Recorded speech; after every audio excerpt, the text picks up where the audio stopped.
country and now is better equipped than ever. More equipment represents more time saved, more value to suppression. These Black Hawk helicopters represent a $285 million procurement of some 12 helicopters that we're bringing into our fleet over the next few years. But what they also represent is the capacity to roughly double their suppression capacity, to have the capacity to move faster with more personnel, not just with more suppression capacity, and also a safety component with a second engine that allows these Black Hawks to be even more essential at a time when we've got to focus on the safety of our frontline heroes. Accordingly, we have the capacity, and once the cohort of new pilots is brought online, we'll be able to get these helicopters to provide suppression during the evening hours, which is also a significant advancement compared to the old helicopters, the Hueys from sort of Vietnam era helicopters that we had in the past that did none of that above. So anyway, I'm just encouraged by the fact that we're seeing these procurements now come into place under now the banner of CALFIRE. Also encouraged that we were able to successfully pass a budget this year despite a very difficult budget climate, $54.3 billion budget shortfall that we had to balance. We were still able to make investments, not just the $285 million for the Black Hawks that I referenced, but also made investments, $130 million in new investments from communication equipment, made investments on new cameras, over $5 million for 108 wildfire cameras, which are incredibly important and advantageous in terms of being able to identify early some of the sparks as it relates to new fires. We were able to get just shy of $25 million for what we refer to as an innovation sprint for new technologies. One of those that I've highlighted in the past, deserves to be highlighted again, is Silva, which does some incredible, we talk a lot about modeling as it relates to COVID-19.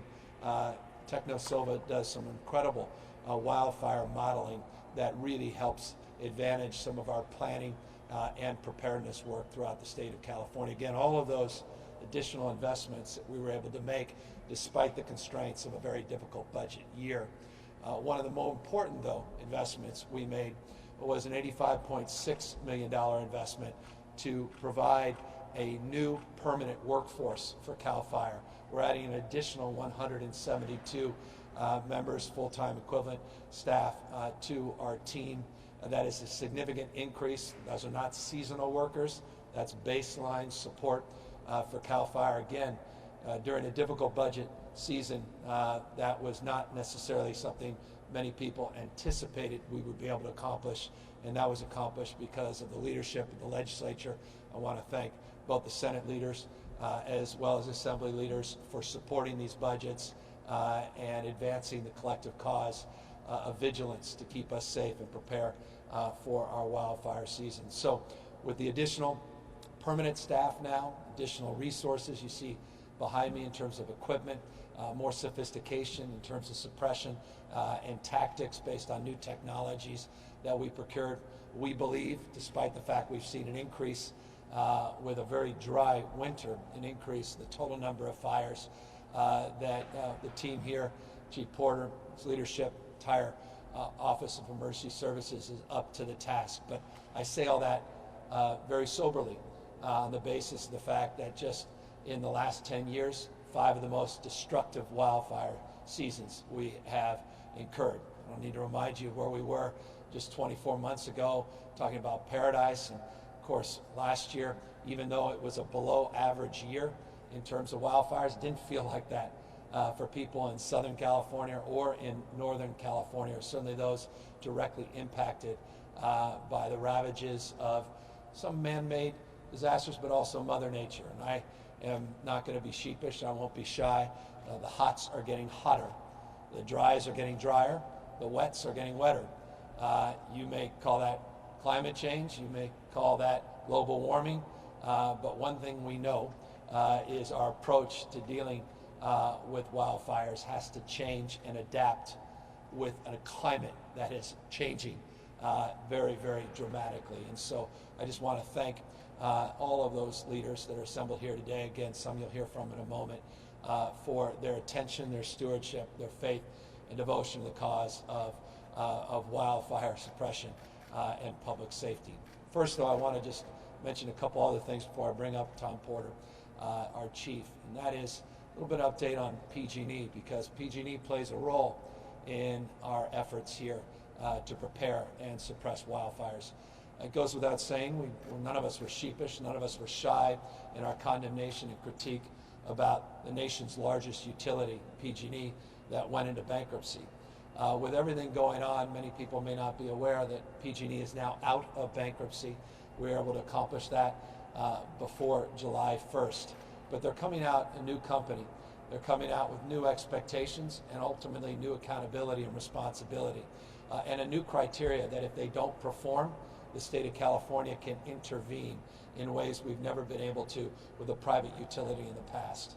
It's important to note, a part of the emergence from bankruptcy, PG&E, they're required to do things in the past they've never been required to do on vegetation management, on updating and modernizing their grid, on hardening their infrastructure, on sectionalizing parts of the grid so they could be more precise in terms of when they turn off that power and how quickly they can turn on that power, on weather monitoring stations, on their own infrared evening capacity to get lines back up and to ultimately procure the personnel that are required for the work that they need to do on wildfire safety.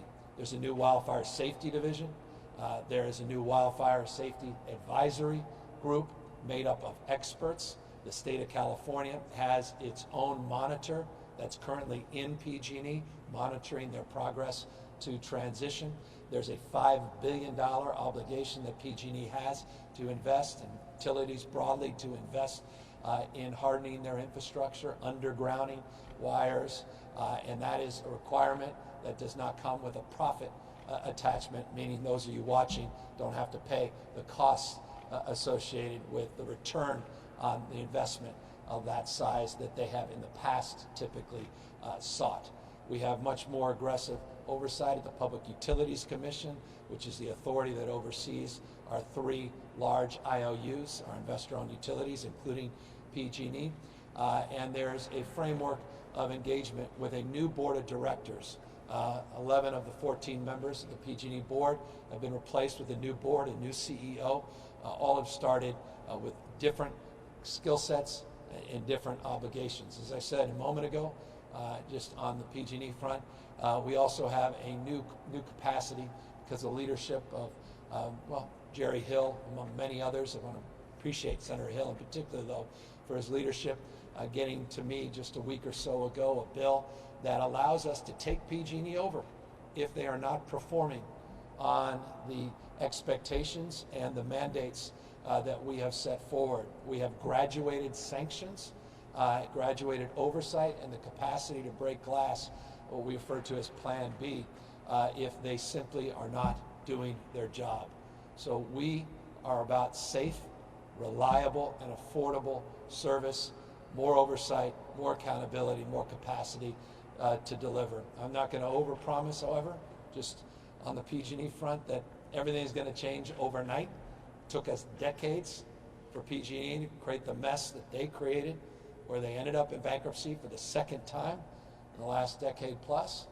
None of us, again, are naive about what they need to accomplish moving forward, but we've never had a criteria, we've never had conditions set, we've never been able to bracket our expectations and have real oversight and accountability than we do today. And so let's work through this year. Let's continue to hold that company accountable with new energy, new focus, and new leadership. Work over the next few years to continue to double down on these investments, both from the utility side as well as from CALFIRE and our broader Office of Emergency Service, to get California the place where you deserve it to be, even as we address the issues of climate change. And so that was a framework to which I wanted to begin my presentation here today. I, of course, will be doing an update on COVID, but there is a COVID connection to the announcements we're making here today as well. And so I'm going to ask not only Tom Porter, Chief of CALFIRE, to come up, talk a little bit about how he's preparing for the wildfire season, but also talk, ask Director Ghilarducci of Office of Emergency Service, because one thing we recognize is if we're going to count on our frontline employees and make these kind of investments by increasing our firefighting workforce, we got to keep them safe. We got to keep these environments COVID-free. And so we have criteria, a lot of changes here at CALFIRE and in terms of our fire suppression strategies to make sure people have appropriate protective gear, to make sure that we're socially distancing, even as fighting fires, to make sure we're getting briefing that is not all cohorted together, to make sure that meals are served in a way where we can isolate any considerations of concern as it relates to the spread of COVID-19.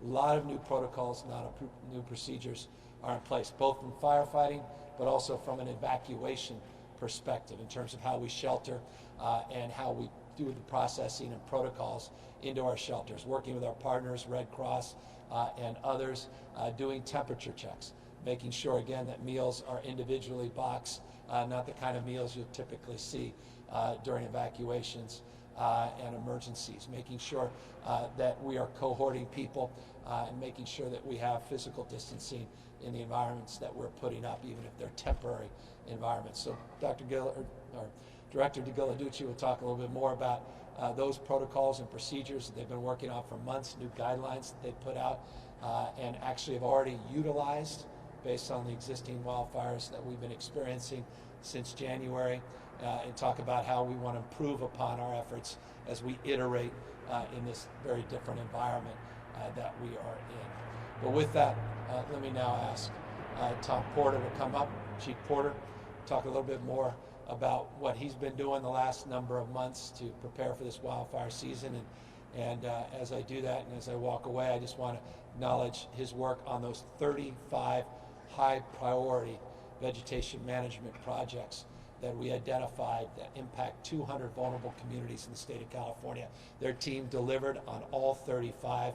They got those projects done. These are fire break projects. These are projects that had a socio-economic frame, not just a frame around acuity of concerns in terms of high-risk, vulnerable areas for fire suppression, but also on the basis of communities that don't necessarily have the resources that many others have, making sure that in trailer parks, around trailer parks, or where people don't have access to vehicles where they can move quickly or don't have other resources, that we also prioritize those individuals as part of this 35 cohort. And I just want to thank Tom for identifying that a year ago, moving on that, and finally delivering on that last project, which was up there near Highway 17 around Santa Cruz. Finally, that project, which was a stubborn one, finally got done. Thank you, Tom Porter. Happy to take questions.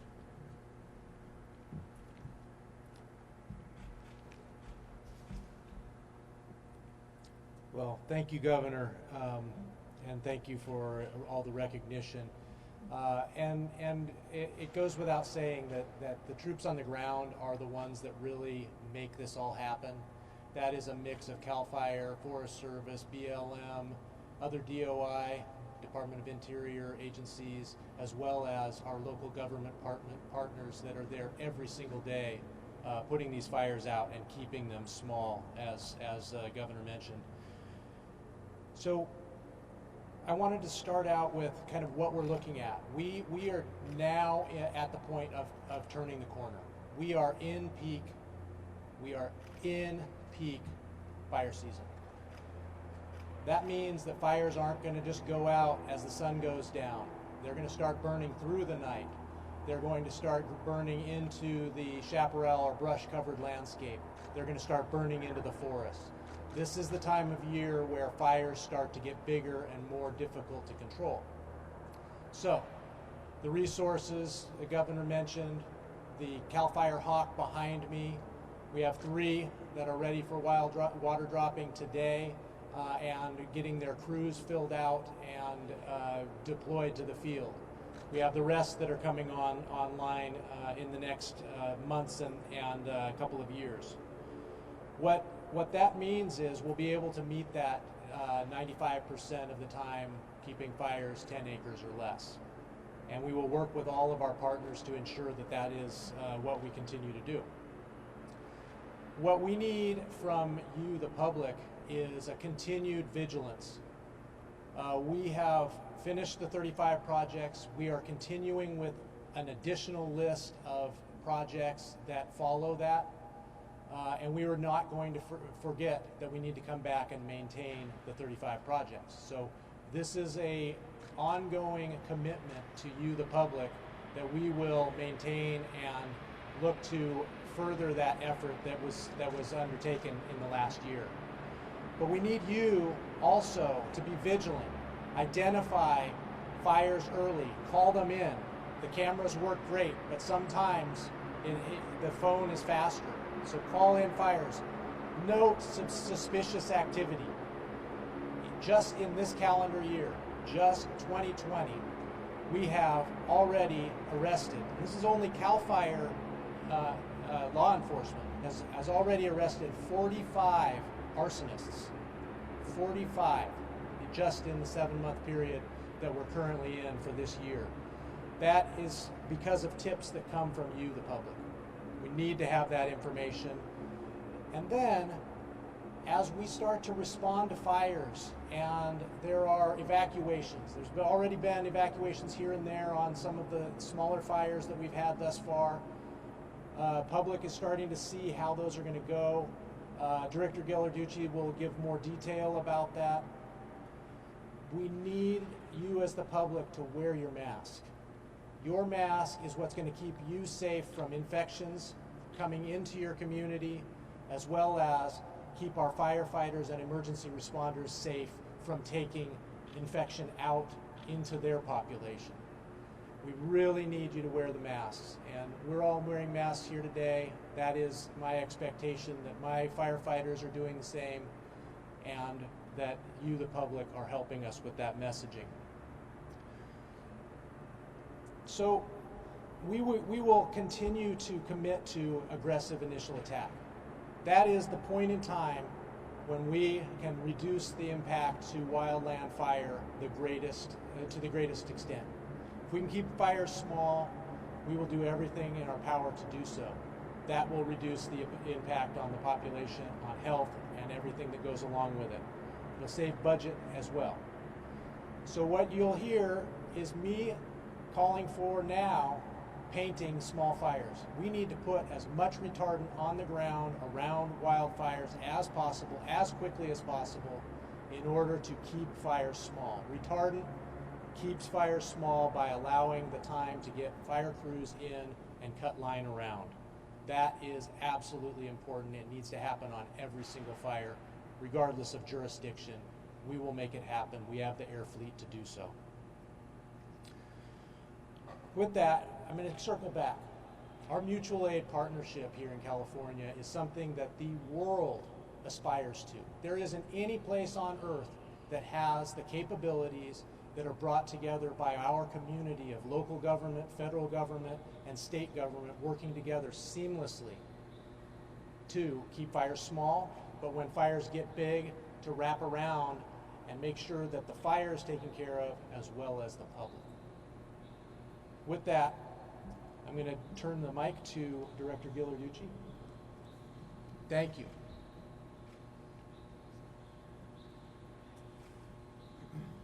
Thanks, Tom. So just kind of building on Chief Porter's comment, talking about the mutual aid system and our ability to respond to wildfires. In this particular year, with COVID, a little bit more complexity, the need to make sure that all of our mutual aid responders, all of our firefighters, and the public are aware of what to do when we may have an evacuation and how we're going to do things differently in the event we need to set up an emergency shelter. But that mutual aid system expands to beyond just the firefighters. It includes our law enforcement and sheriffs and highway patrol. It includes our emergency services at the local level, the American Red Cross, the Salvation Army. These are all entities that come together to help us through the process of making sure that all of you are kept as safe as possible during these events. This year, when we have a wildfire, you want to be very, very attuned of what's happening in your community. Pay attention to local authorities. Listen to alerts and warnings. If you're told to evacuate, evacuate. Do not wait. This is very important. There may be conditions because of resource limitations, or we may be wanting this year to move people out of harm's way before a fire gets to a particular area. And so we will be informing you of what those fire conditions are in your area. So when you see a red flag warning, when you listen to local authorities about what's happening in your community. If you're told to evacuate this year, we are doing some things a little differently. It may be that we don't put you in a congregate shelter situation. We may be putting you into hotels. We've been working throughout the state with the hotel industry to be able to open up the opportunity of making hotels available for families and individuals to keep people separated so that they're not congregating. In the event that there is an initial shelter where you need to go into what would be a traditional shelter, we are going to be doing some requirements. There will be temperature checks. There will be mandatory mask wearing. We will set up shelters that are separating, putting appropriate social distancing. As the governor mentioned, feeding will be different this year. It won't be buffet style feeding. It will be individual meals or what we call meals ready to eat, and be able to hand those out on an individual basis. There will be enhanced nursing staff or medical staff to ensure that we can account for individuals with access and functional needs, or if there's any other particular problems. And we may be doing some segregating from people who may be COVID positive, separating from people who are not COVID positive. So there's a number of things that we have built into this system. We have built new guidance through our California Department of Social Services, through the American Red Cross, and through the Office of Emergency Services. This was a collaborative effort with our fire and law enforcement community. And we also built around that new evacuation protocols about how best to be able to address individuals in a COVID environment. So a number of things are happening a little bit different this year, but very much important to be able to continue to keep everybody safe and secure. Now, that also extends to our firefighters, and as the governor mentioned, the way we do briefings, the way we feed our firefighters. It's absolutely imperative that we keep our firefighters, our emergency responders, all of the folks that are responding to these wildfires as safe as possible, so that we can make sure that they can get the job done, they can get the fires out, and they can move on and back to their families and back to their fire stations.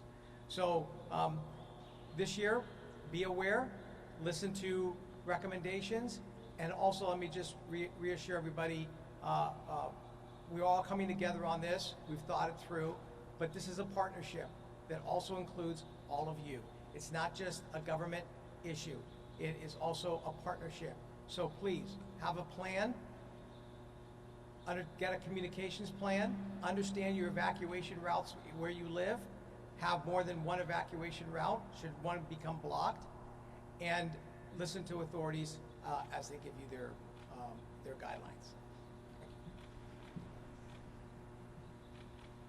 Well done. Thank you, Director Ghilarducci, and thank you to Chief Porter.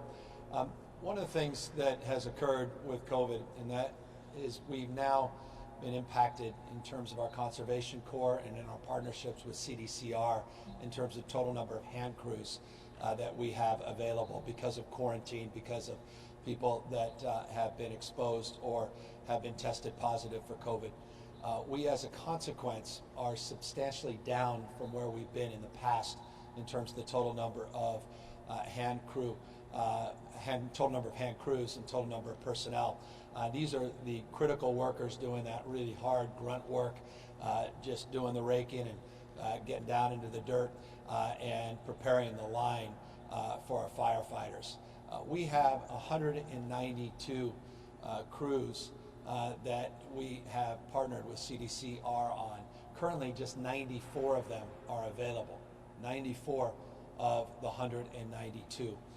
Conservation Corps as well is down, not as substantially as CDCR, but they're down in terms of the total number of crews. As a consequence, I also want to announce today that we are directing CALFIRE to move forward with a temporary cohort of support, an additional 858 seasonal firefighters through at least October, and we want additional 6 cohorts or crews at our California Conservation Corps as well to help supplement and augment this reality. So again, we are trying to be as prepared and vigilant as possible. We're not looking to react and announce something after the fact. We're trying to lean in, do our best to be vigilant and prepare. Again, 4,112 fires, substantially higher than the average of 2,580 that we typically have this time every single year. If that's not a proof point enough, just consider if you're up here in Northern California where we are back to back to back to back triple-digit days. You can just look in your own backyard and you can see that brush turning brown, grass turning brown. We are now walking right into the thick of firefighting season, wildfire season. Let us be vigilant and let us take heed to what Director Villaducci said, that there's a lot we can do individually in terms of our own preparedness and our own planning, evacuation planning and the like, but also remember defensible spaces. If you haven't gotten to that, please do so this weekend if you can. To the extent you've been thinking about doing a little bit of home hardening and you haven't done it, you may want to reconsider about the opportunity to do that, because this is the time to do this. Don't dream of regretting. Let me speak about other plans, other efforts that are underway as it relates to suppressing and mitigating the spread of COVID-19.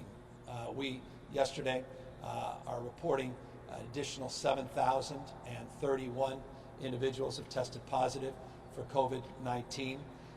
When you look at the 7-day average, and increasingly I hope we can begin to focus on the 7-day average, as the day-to-day doesn't always give you a real sense of where the trend lines are. It's a more episodic number.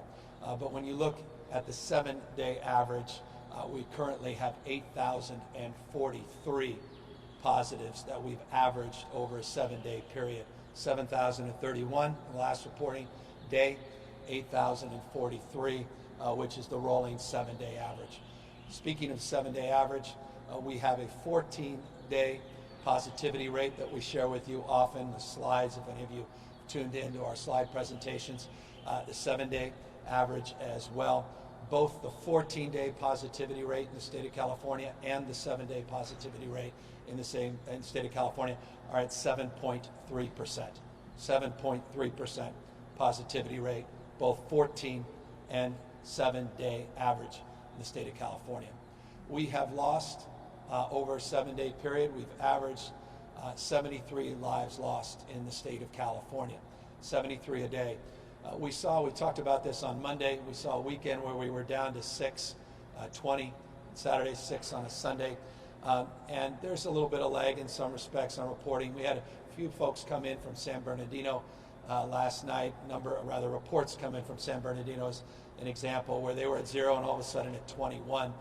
There may be some reporting questions there, and that's why I think this 7-day average is really where I want to focus our efforts. Consequence, when you just look at that one day, it was 149 that were reported yesterday.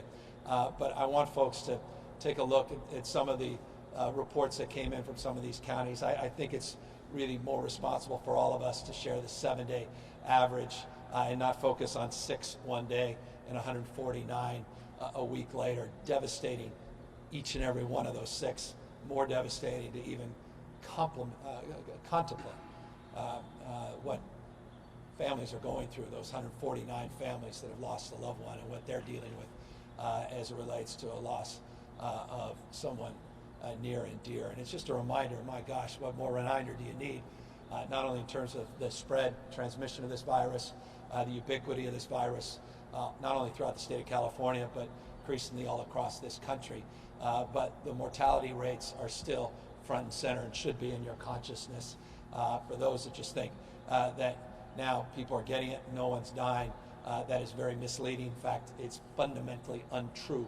And California's numbers that we're reporting over a 7-day period, averaging 73, 149 yesterday, are testament to that point, how deadly and devastating this disease continues to be in the state of California, and how incredibly important and essential it is that you wear face masks, face coverings, practice physical distancing, wash your hands, practice the kind of hygiene and sanitation that hopefully by now we've all been accustomed to since the beginning of this pandemic. So that's an update. Briefly, I want to just update you. To the extent we had slides, I'd be presenting hospitalization numbers and ICU numbers. Again, proving the episodic nature, day-to-day nature of some of these things. Our hospitalization numbers went up modestly yesterday, 0.4%, and our ICU numbers actually went down yesterday, 0.1%. That doesn't tell me anything. Again, I look at those rolling 14-day averages. That's what I share with you on a consistent basis. And remember, hospitalizations yesterday over a 14-day period have increased 44%. ICUs had increased yesterday by 34%. So just because they went down marginally yesterday isn't of itself a trend line and shouldn't in and of itself be a headline either. So that's the hospitalizations, ICUs, deaths, total number of new positive cases, rolling averages. We're experiencing over 14-day period. We continue to do more to monitor and work providing technical assistance with the 26 counties that are currently on the monitoring list to make sure that their needs are met. And I will, in closing, before we open up to questions, just highlight Tulare County, Imperial County, LA County, Kings County continue to be areas of disproportionate focus for our team as it relates to the current trajectory of the virus in those communities and current capacity to meet the needs in those counties. And so with that, let me happily answer any questions you may have. Hi there, Governor. This is Colby Bermel from Politico, California in Sacramento, cover energy. Thank you for taking the time, along with Directors Porter and Godici. A few fire questions to start. This is for either Governor Newsom or Director Porter. Will regular and or inmate fire crews ever be at full strength this season? And how important are inmate fire crews to California's overall firefighting effort and throughout the West? Yeah, we've had a partnership since the late 1940s with CDCR and the state as it relates to these hand crews. It goes back decades. And as I said, some of the toughest work that's done out there on the lines, some of the most important work is done by these hand crews. I noted a moment ago, and I'll reinforce it now, we had 192 crews in the state of California in partnership with the state and CDCR. We're down to 94 of those 192 that are quote-unquote active. And that's why we have some urgency to provide some supplemental support in terms of seasonal firefighters and address the need to do the same with our Conservation Corps members as well. As it relates to the essential nature of their work, when you have a chief and you have a director of Office of Emergency Service, much more interesting to hear from them and their perspective over the course of decades professionalism than from me. And let me take advantage of them being here, and they can answer that more directly. Thank you, Governor, and thank you for the question as well. So we are actively working and have been with CDCR to make sure that we're getting all of the inmate fire crew members that we possibly can through training and into camps. And so we will continue to do that. I don't expect this season to make it to full capacity with inmate crews. I think we do have the possible opportunity toward the end of season to bolster that and get close to where we were last year, which essentially was at about 75%. We were around 155 crews last year, and we hope to get to that number or close to it as well. But we are also looking at what the reality is. Right now, we don't have those crews, and we might not. COVID might infect firefighters and or hand crews and keep them out of the firefight for a quarantine period or longer. And so the 858 firefighters that we're bringing on are going to be put into hand crew configuration, and they are going to backstop those numbers that we are down. So we're looking at that. You add the 6 additional exclusive use crews out of the CCCs, that's a few more crews available to us, and then we're going to work to make sure everybody maintains their health, keeps their social distancing. When in base camp at large fire operations, they will be considered a family unit because they're working so closely together. So they will eat together, they will travel together, they will work together, but they will be working, traveling, and eating separate from the rest of everybody.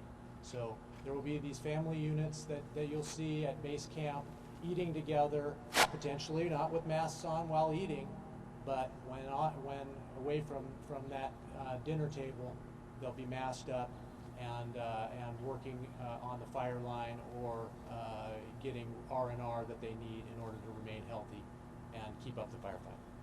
So that's where we are with the crews. Reinforces the new directive on the 858 individuals. Let me say 2 things though briefly, just to give people a full sense of what's happening. It's not just a COVID question. We have decompressed the prison system, CDCR, by roughly 10,000 individual inmates since March. We have plans to continue to do more as it relates to concerns we have within the system and inmate safety as well as staff safety. As a consequence of that and some of the camps where we've had to quarantine, we have 38 camps or so in the state, and we've had issues in some of those camps that brought down total number of available personnel, inmates, to help support these efforts that are the reason, the predicate foundation to which we are building this new cohort of seasonal firefighters through October, 858. And on the flip side of this fire equation, there are the residents, of course. On evacuations, how will you guarantee the health and safety of residents in the shelters, not just given the smoke from the fires, but now the coronavirus transmission in close quarters? And a follow-up to that, if I may, will there be a shortage of already depleted masks, and will hospitals be ready to handle a possible surge this fall? Yeah, well, as it relates to masks, I made announcements yesterday about the success we've had, 189 million masks just from one vendor that we've been able to bring in the last 60 plus days, 79 million N95 masks, not just the 189 million procedure masks. We now have inventory of well over 250 million masks. It's still not where we need to be and where we want to be, and so we'll continue to procure more masks. We're diversifying the portfolio of those that we're securing masks from. I was last week with the head of the California Manufacturing Association announcing a new effort to get manufacturing going in the state of California so we can procure more masks within our state, create jobs within the state of California. We announced some partnerships there. We have one vendor that's providing over 500,000 masks in Santa Clara, California, N95 masks a month. That is helping that cause for the state that will ultimately help the cause of addressing the needs of our firefighters and our emergency personnel as well. But specifically, your question, beginning of the question, was about the issue that Director Ghilarducci was describing and advancing. He's been working on providing these guidelines for evacuations and sheltering strategies with COVID in mind. And let me ask him back up to answer more specifically some of the efforts and maybe provide more granularity to your question.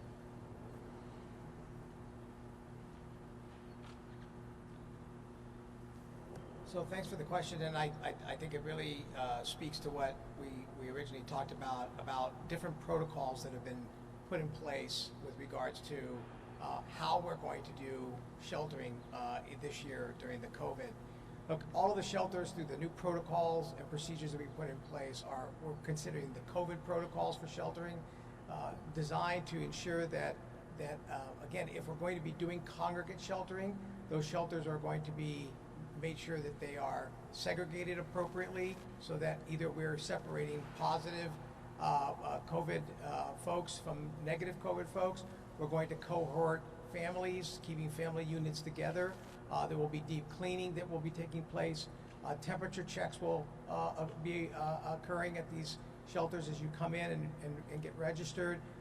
There will be thermometers and other kinds of medical procedures that are in place There will be ensuring that feeding is done in a much more safe and secure manner so that it's specific meals provided for each individual person. Now, that's in the event that we are in a congregate sheltering situation. The other piece that we talked about earlier is utilizing hotels, being able to then provide support services, wraparound services at those hotels.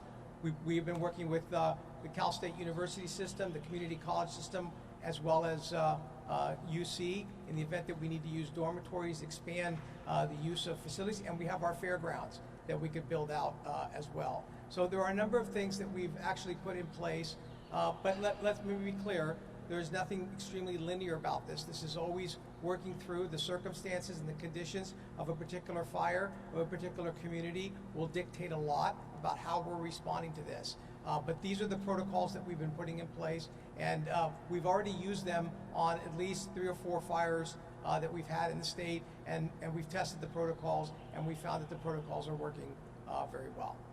Thanks.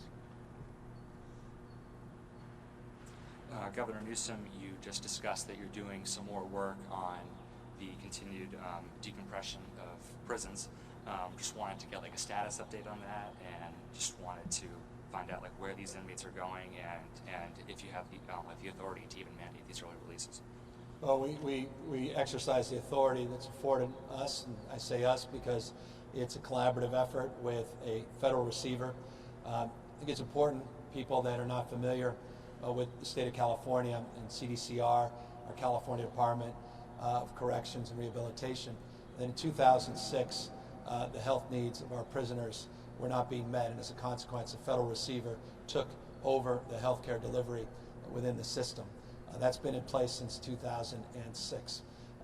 Most of the major decisions, including a lot of budgetary thrust as it relates to healthcare delivery, come from the receiver's office, appointed authority, and very direct and pointed capacity to deliver in that respect. So we are working with the receiver, we're working with plaintiffs, as well as federal judges that are involved in this case. I visited one of the prisons just 48 hours or so ago with the federal judge to have firsthand opportunity to engage with him, dialogue about specific conditions in one of our other prison facilities. We currently have some 2,338 individuals, 2,338, so less than 2,400 individuals in a system, 35 prisons, a system that has over 110,000 people. 2,400 is too many, but I want to put it in perspective what we're up against. We've had flare-ups in many prisons, from Chino to Lancaster, Chuckawalla, other Avenal prisons, where we were able to work very aggressively and collaboratively with the receiver's office, with the plaintiff's attorneys, and with our partners, both Department of Public Health as well as within CDCR, to address some of those outbreaks, and we're making some progress. Again, one case is too many in corrections. The biggest concern remains San Quentin Prison. 1,314 individuals, at least as of noon today, are tested positive in San Quentin. We are working collaboratively with the receiver, federal judge, many others to decompress that system. On March 1st in San Quentin, we had 4,051 individuals that were in that prison.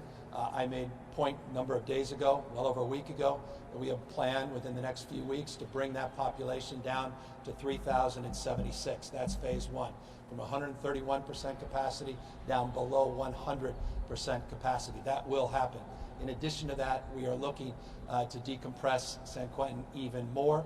We're cohorting individuals, we're testing people, we're testing staff, we're going through a process and protocol to make sure the test results come back in a much more expeditious period of time. We've got an incident command center working collaboratively with the county, Marin County, and others to make sure that all of us are on the same page, all of us are rowing in the right direction. There has not been one week in the last 2 months where we have not focused with laser intensity on what's going on in congregate facilities, including corrections, homeless facilities, which I highlight often, what's happening in veterans facilities in this state, what's happening in residential care facilities for seniors, and what's happening in skilled nursing facilities. So this is a deep responsibility, deep obligation to keep people protected and safe, particularly those that are in these vulnerable environments. And so I just want folks to know the seriousness of purpose. It is stubborn, and it's been incredibly frustrating that we had someone make the decision to transfer a few patients from one prison, Chino, into San Quentin. And that decision created the chain of events that we are now addressing and dealing with. I'm not here to sugarcoat that. I'm not here to scapegoat that. All of us are now accountable to addressing this issue and doing so in a forthright manner. That's precisely what we're doing. Can you share with us some of those details about that recent visit that you just discussed? Whatever you could share broadly. Yeah, I mean, in broad strokes term, I just want to acknowledge the work of Ralph Diaz, the head of corrections. I want to thank the acting warden at the Vacaville prison. I want to thank the federal judge for his sincerity, his deep commitment to protecting inmates as well as staff in our prison system. I want to thank them for their work, particularly at that prison and other prisons. The reason we were at that prison, it's even more highly vulnerable in many respects because of the cohort of patients, the medical facility, to the impacts and the ravages of COVID-19. So we wanted to have an opportunity to discuss the unique characteristics of what's working, what's not throughout the system, and use that as a case study. I've been to San Quentin on at least half a dozen occasions. I have a deep sense of the conditions and criteria of a prison. It was built in 1851, not dissimilar to a footprint that we have at Folsom and others, where it's a more challenging environment in terms of mitigating the spread. So we had a chance to dialogue about how we are addressing the unique conditions that reside in each distinctive institution of the 35 within corrections, and how we have to tailor strategies and solutions based upon the open dorm and how things are cohorted and stacked, and how the patient, or rather respect to the medical facilities, patient population, inmate population within corrections, how their unique status will impact the spread of this virus and ultimate impacts on hospitals and ICUs. So we're working through all of that in real time. As I said, there's not a day that's gone by last week where I'm not going through a list of people that are medically vulnerable, not personally going through a list of people that we are providing some relief and providing guidance for probation, parole, in order to move out into the community. But I want to make this point, forgive the long-windedness in this response, it deserves more specificity of response. And that is, what I can't do is release people to the streets and sidewalks and the parks and benches and call that compassion. To do that, if you're in a medically vulnerable state in this economy with no family, to leave people out in the streets is not something that I will do. I want to make sure that people have support when they get out. And this may seem easy for some, that thousands and thousands of people automatically have housing, they have jobs, they have full family support and abundant lives the minute they release from prison, even if they're being released 180 days before they otherwise were. But that's not always the case. And we are just describing how we're trying to procure hotel rooms and facilities for people that are evacuating for a myriad of different reasons, including projecting into the future, wildfire season. We have to do the same responsibility, same intentionality for a cohort of individuals that are being afforded the opportunity to have early release. And so that's a work that needs to be done individual by individual. It's not perfect, and that's a process that a whole team of people has been underway for weeks and weeks and weeks. Over 3,500 cohort was released going back to April. We have thousands more that are in the queue to be released moving into the next weeks and months. All of them require specific strategy, individualized efforts and supports, and that's what the entire probation parole process is all about. Do you have any plans to visit San Quentin like in the coming days or weeks? There are some lawmakers and activists who are there now. Yeah, I've been, as I say, San Quentin on half dozen occasions. To the extent the federal judge and others, we can make our way, happy to do that. But again, we've been visiting prisons consistently. I was in Solano a number of weeks back as well, not just in the Vacaville prison. I've been very active in this space on criminal justice reform, active participant in a number of campaigns, Prop 36, 47, 57, Prop 64, which I led the effort as it relates to decriminalization of cannabis as a criminal justice reform issue.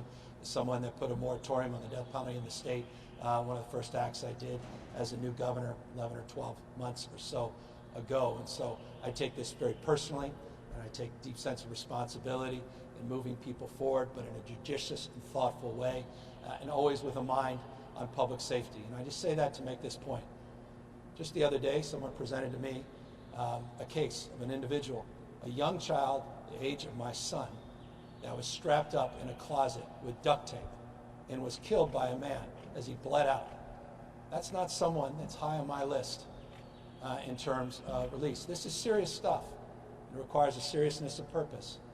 Where people are just saying, just release thousands and thousands of people, I hope they're being thoughtful and considerate of not only the victims, but the prospects of people reoffending. And so we have to be very deliberative here, and forgive me for personalizing this. Each and every one of these cases are sobering, challenging, and there's a deep responsibility that comes with this job, but a sense of deep urgency as well to decompress this system in a judicious and thoughtful way. Two quick fire questions before I go to the pool for a few questions, if that's all right, Governor. The first is, what will happen if this year's power shutoffs go worse than they were last fall? And how will the utilities be held more accountable than they already are right now? Well, we put a process and protocol in place with the work that we did to get PG&E out of bankruptcy. PUC has new protocols in process with what we refer to as PSPS, these power shutoffs, those four letters, very familiar to people in the state of California, the blackouts that basically de-energize lines in anticipation of a high wind event or high fire event where there may be vulnerabilities in those lines. The challenge in the past, it was an imprecise process. They did not have the sophistication, PG&E in particular, other IOUs more sophisticated, PG&E less sophisticated in terms of those protocols and how they can sectionalize those lines so they can shut off a smaller cohort of homes and customers and not the large swathes that they did last year. So we've been working very collaboratively with PG&E. We brought in a monitor to oversee the PSPS process. We've got this wildfire safety committee. We have experts in this space that are on the advisory committee, as well as the safety division that's now been set up, the PUC, and within PG&E proper, specific to PSPS. We also put $50 million in the budget to make available to counties to help support their efforts for senior centers, in corrections, help us with elections, because we have elections coming up in November and we want to anticipate the needs of counties, so we provided resources in that space as well.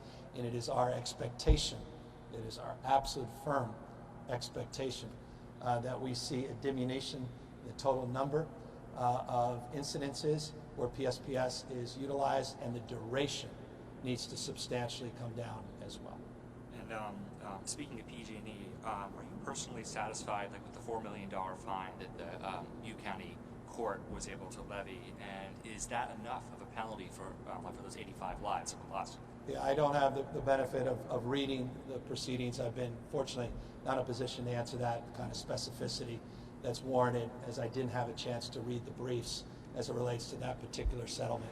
I will have avail that a lot of priorities right now in front of us, including getting PG&E out of bankruptcy, preparing for wildfire season, making sure we're doing more, doing justice to those that are incarcerated, that are vulnerable, high medical risks to COVID-19, and addressing the spread of the pandemic.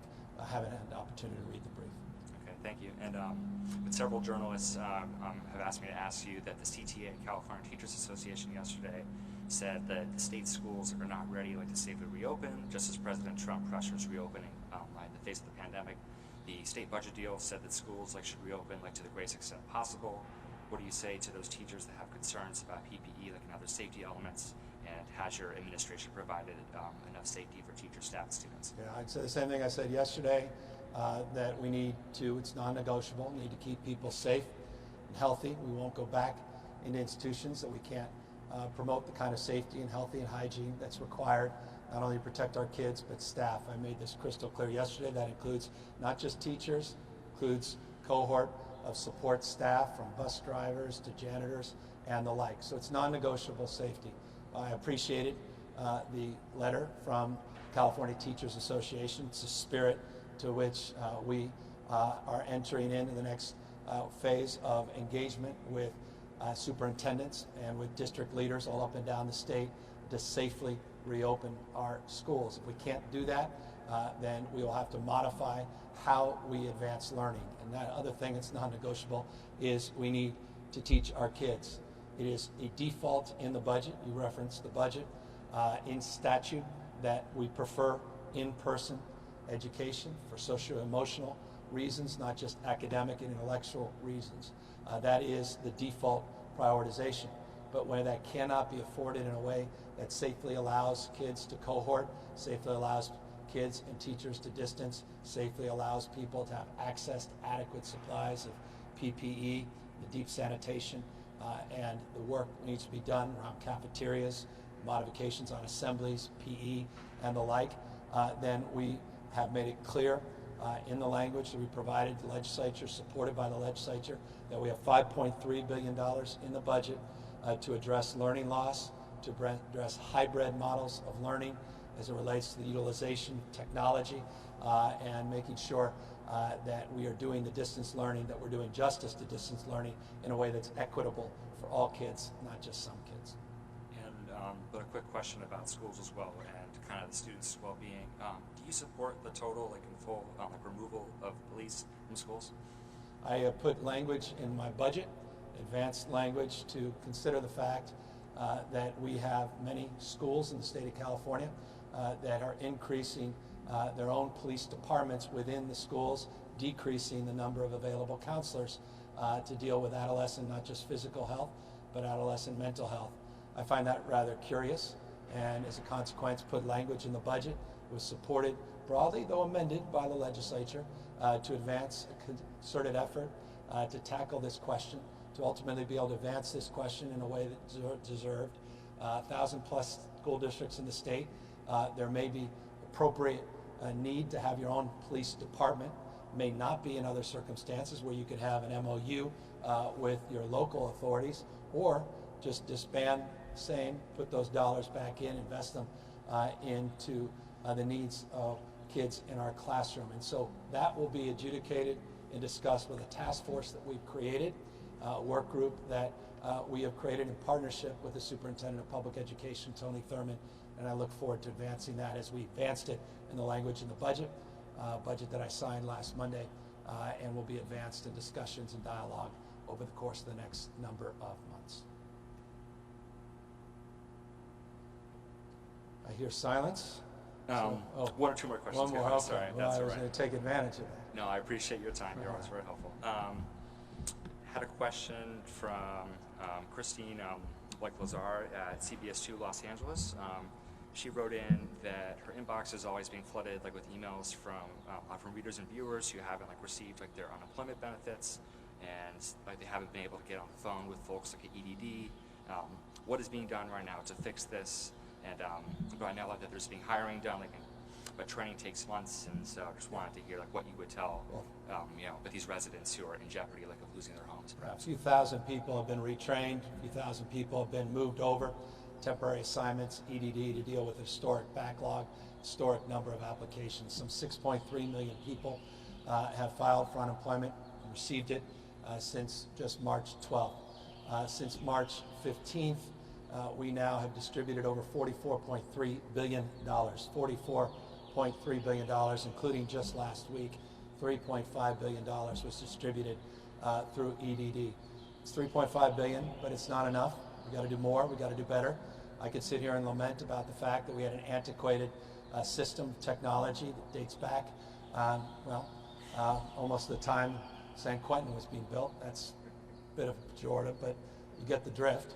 And the fact is, again, you own the experience, you own a resolve to focus in and learn lessons, fix things, and as we work through this surge, we'll have a chance to work with the legislature to advance the IT improvements, to advance the protocols and processes, which are really a big part of this, as well as a business process improvement that we have now underway at EDD, not just supplementing personnel, but looking at how we deliver this fundamental service. We're doing more text messages, we're doing more with automation, we're doing more though as well to deal with those vexing cases, and I think those are the ones entering up in the email box of the questioner, and that is those vexing cases that are individualized, where someone was originally rejected and they're not getting a response as to why. It may have been an application that wasn't filled out appropriately, may have been some paperwork that still hadn't been presented.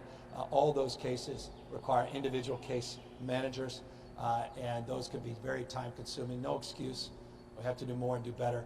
And I can assure you, talking to my colleagues, other governors across the country, with one or two exceptions, and there may honestly just be one or two exceptions, everybody is struggling with this unprecedented moment in history, with the unprecedented historic number of claims that came in overnight. And all of us, at least those that I've talked to, are resolved to work together, share best practices, to finally address this, so the next governors to come are never sitting here answering a question around EDD, 3 letters that have become almost synonymous, like 4 letters last year, PSPS. We had a few more questions, but I'm being told to wrap it up, so thank you so much for your time, Governor. Great. Well, thank you all for the time and attention. Thank you for vigilance and diligence in terms of your own work to mitigate the spread of this virus, to wear face coverings, practice physical distancing, the deep sanitation in your business, the deep realization of our personal responsibility to wash our hands and to be thoughtful about not only ourselves but others' health as well. I want to just thank Chief Porter, Director Giladucci, and their entire team, to the men and women in uniform, the CALFIRE firefighters. Thank you for the work you've done. Thank you for what you have ahead of you over the course of the next few months. I want to encourage everybody in the same spirit of responsibility as it relates to mitigating the transmission of COVID-19 to see what we can do to mitigate the loss of lives and property by focusing on evacuation plans, focusing on the needs to do the kind of, just work at the house to create some defensible space between yourself and some of the wild land and the interface that you may be residing in, and obviously do more to harden your home and protect yourselves, protect your loved one as we move into fire season, peak fire season, over the course of the next days, weeks, and months. So with that, take care, everybody. Stay safe, stay healthy. Thanks for the privilege.